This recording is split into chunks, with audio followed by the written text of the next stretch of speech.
هاوڕێیان و کەس و کارە ئازیزەکانی سەربڵندی ئێمە لە توێژی مامۆستایان، سڵاوی ئێمەتان لێبێت بۆ بەردەوامی و پش و درێژێم خەباتە سپی و پیرۆزەی کە دەستان داوەتێ.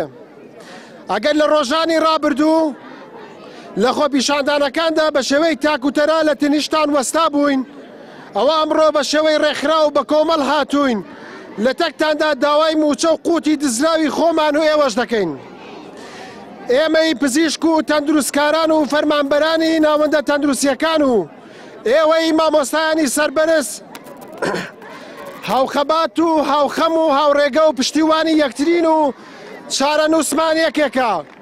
هیچ هێزێکیش ناتوانێت درست بخاتە نێوانمانەوە.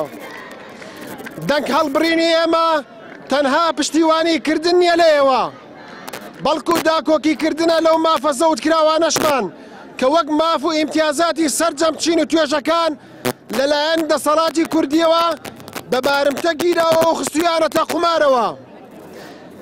ئەم هەڵوێستەی ئێمە کەمترین هەڵوێستە، ئەگەر نا برینەکە زۆر لە پێنەدان و دزرانی موچە قوڵترە.